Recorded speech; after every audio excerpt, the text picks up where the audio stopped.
online Manipur YouTube channel swing biri bayam pum pom ka na taram nuksari han badam namaru yo pawama update thamjage August ke suba sail phawbada assembly mifam pham na ba thorang tawre ranjan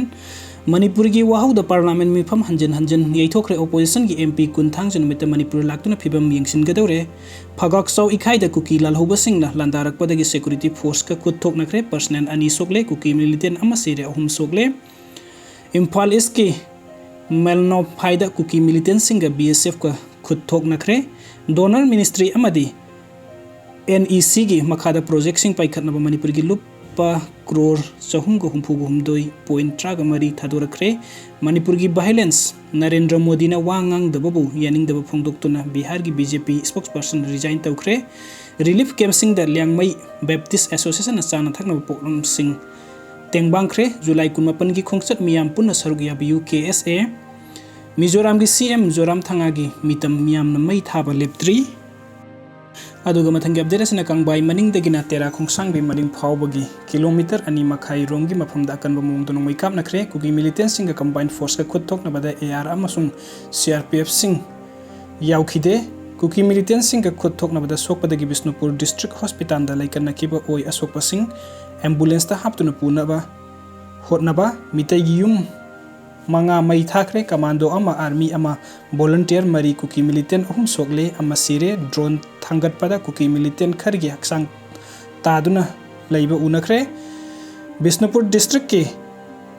tainaba Surasanpur district ke sarukni hairiba haula khopi kuki kul ama sungkhul asiga thangnuri bator bung bangla gi tidim lambi paringi maningda thangba leiba sericulture loisange compound yel homi mitai singna mangphauna haloroi da kuki jo phurup ke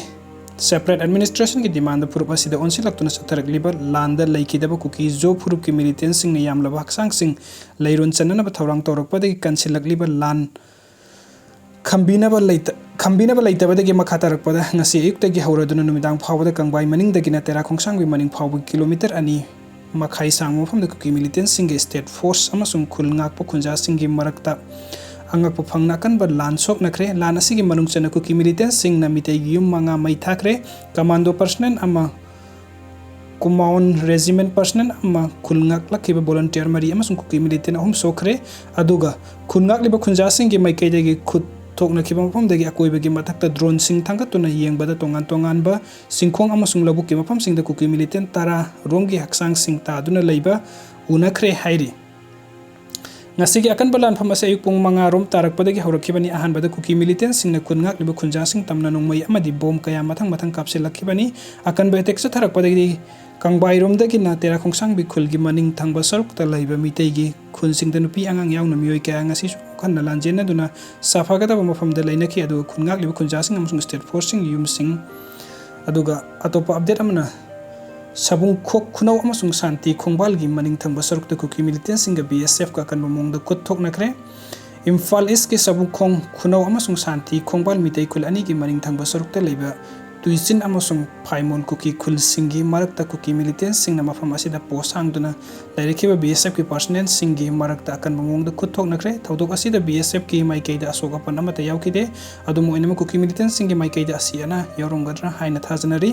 Thaudok asigi pauna haibada numit kharni gi mamangdagi tuisin amasung phaimol kuki khulsingdagi militant singna numidang weram khudingi kumtharaktuna tongan ba paring tariba mitai khulkhar ki manak hek naksilaktuna mafam sing adu makhoina khudum sansillaga ngahek leitana mitai kulsing tamna nongmai kapsin bagi thaudok sing thoktuna lakpani hairi kuki militant singna hairiba thobok asi toina satharakpagi makha tarakpada ngasi sunung tinpung mariga minat jangkhairom tarakpada tuisin amasung phaimol hairiba मखोई खुलसिंग असिदगी खुसु खुलाइम अदुग अतोपा update अमना Moreh town दे येलहोबी मितेगी खुंगुन मुटकदवरे मै थाउदब मितेगी दुकान फाकाइरग पोचै हुरान गे तौरकपद AR ना थिंगलुबदगी इरांग थोखरे मितेगी दुकान युम अमसुंग होटल सिंग बनिपुर मै थाबा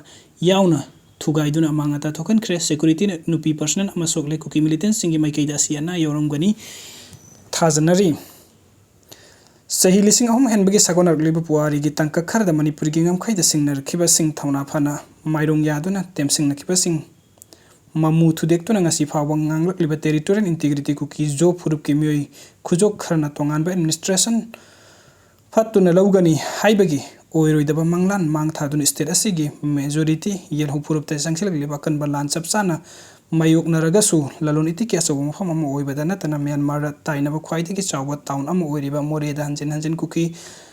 लमहेनबसिंगना खुद थारकपदगी मफम असिदा मितेगी खुंगुन मुतपा याबगी फिबमदा लागले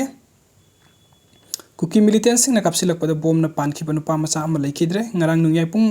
Taragani makai rom tarak pada kuki militants in kapsilak pada bom ama imung fauna sangsilak pada pokai pada bom macet na panduna